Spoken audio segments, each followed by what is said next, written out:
നമസ്കാരം. രാജ്യത്ത് സ്വർണ്ണഖനനം കാര്യമായി നടക്കുന്നത് കർണാടകയിലാണ്. അതായത് ഇന്ത്യയുടെ ആകെ സ്വർണം ഉൽപാദനത്തിന്റെ 80% ഇവിടെ നിന്നാണ്. പ്രധാനമായും ഹട്ടി ഖനിയിൽ നിന്നാണ് സ്വർണം ഉൽപ്പാദിപ്പിക്കുന്നത്. സ്വർണത്തിന് വില കുതിക്കുന്ന പശ്ചാത്തലത്തിൽ രാജ്യത്ത് സ്വർണം ഉൽപാദന സാധ്യതകൾ പരമാവധി പ്രയോജനപ്പെടുത്തണമെന്നാണ് വിദഗ്ധർ ചൂണ്ടിക്കാട്ടുന്നത്. അതിനിടെയാണ് കർണാടകയിൽ വീണ്ടും ടൺ കണക്കിന് സ്വർണ്ണ നിക്ഷേപം കണ്ടെത്തിയിരിക്കുന്നത്. എന്നാൽ സംരക്ഷിത വനമേഖലകളിൽ ആയതിനാൽ ഖനനാനുമതി ലഭിക്കാത്തത് പദ്ധതികളെ സാരമായി ബാധിക്കുന്നുണ്ടെന്ന് റിപ്പോർട്ടുകളുണ്ട്. സംസ്ഥാന ഖനന ഭൂമിശാസ്ത്ര വകുപ്പ് 65 സ്ഥലങ്ങൾ പഠനത്തിനായി പട്ടികപ്പെടുത്തിയിട്ടുണ്ട്. ഇതിൽ കൊപ്പയിലും റായ്ചൂരിലും വലിയ തോതിൽ സ്വർണവും ലിഥിയവും കണ്ടെത്തിയിട്ടുണ്ട്. കൊപ്പൽ ജില്ലയിലെ അമരാപൂർ ബ്ലോക്കിൽ നിന്ന് 1 ടൺ മണ്ണിൽ 12 മുതൽ 14 ഗ്രാം സ്വർണമാണ് ലഭിച്ചത്. സാധാരണയായി 1 ടണ്ണിന് 2 മുതൽ 3 ഗ്രാം സ്വർണമാണ് ലഭിക്കാറുള്ളത്. ഹട്ടി സ്വർണ്ണഖനികളിൽ ഇത് 2 മുതൽ 2.5 ഗ്രാം വരെയാണ്. അതേസമയം കൊപ്പം പ്രദേശം അമരാപൂർ നിർബന്ധിത വനത്തിൽ ഉള്ളത് കൊണ്ട് തന്നെ ഖനനത്തിനായി വനാനുമതി ആവശ്യമാണെന്നാണ് അധികൃതർ പറയുന്നത്.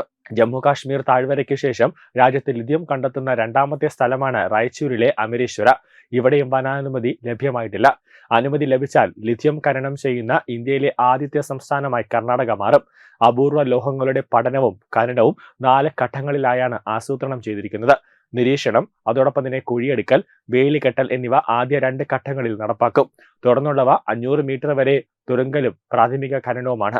കൊപ്പലിലും റായ്ചൂരിലും നിലവിൽ ആദ്യ 2 ഘട്ടങ്ങൾ പൂർത്തിയായിട്ടുണ്ട്. വിശദമായ പഠനങ്ങൾക്ക് ശേഷം 2023 ലിഥിയം നിക്ഷേപം കണ്ടെത്തിയത്. അമരാപൂരിൽ സ്വർണ്ണ നിക്ഷേപം 2020 തന്നെ സ്വർണം കണ്ടെത്തിയിരുന്നു. എന്നാൽ 2024-25 ഇവിടെ ഖനന പ്രവർത്തനങ്ങൾ തുടങ്ങിയത്. 2 സ്ഥലത്തും ഇതുവരെ ഖനനം ആരംഭിച്ചിട്ടില്ല.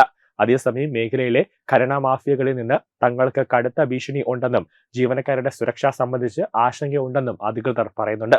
അതേസമയം അനുമതികൾ നൽകുന്നതിനായി തങ്ങൾക്ക് മേൽ സമ്മർദ്ദം ശക്തമാണെന്ന് വനംവകുപ്പ് ഉദ്യോഗസ്ഥർ പറയുന്നു. ലിഥിയം ഖനനം ലിങ്സുങ്ങുകൾ അത് റിസർവ് വനത്തിലും സ്വർണ്ണ കുഷ്ടകിയിലെ അമരാപൂർ റിസർവ് വനത്തിലുമാണ് നിർദ്ദേശിച്ചിട്ടുള്ളത്. സംരക്ഷിത വനമേഖലകൾ ഖനനത്തിനായി തുറന്നു നൽകുന്നത് പാരിസ്ഥിതികമായി ഗുണകരമല്ല. ഖനനം, അതോടൊപ്പം തന്നെ ഭൂമിശാസ്ത്ര വകുപ്പ് 57 സ്ഥലങ്ങളിൽ, ജിയോളജിക്കൽ സർവേ ഓഫ് ഇന്ത്യയുമായി 8 സ്ഥലങ്ങളിൽ സ്വകാര്യ ഏജൻസികളുമായും ചേർന്നാണ് പ്രവർത്തിക്കുന്നത്. 6,73,660.39 ഹെക്ടർ പ്രദേശത്താണ് പഠനം നടക്കുന്നത്. പ്ലാറ്റിനം ഗ്രൂപ്പ് ലോഹങ്ങൾ, ബോക്സൈറ്റ്, ചെമ്പ്, കോബാൾട്ട്, നിക്കൽ, സിലിമനൈറ്റ്, അതോടൊപ്പം തന്നെ ടങ്സ്റ്റൺ, വനേഡിയം, യുറേനിയം, വജ്രം, അതോടൊപ്പം മാഗ്നീസ്, ക്രോമനൈറ്റ്, അതോടൊപ്പം സയോടൈം തുടങ്ങിയ അപൂർവ ഭൗമ മൂലകങ്ങളുടെ ഖനനത്തിൽ നിന്നുള്ള സാധ്യതകളാണ് പ്രധാനമായും തേടുന്നത്.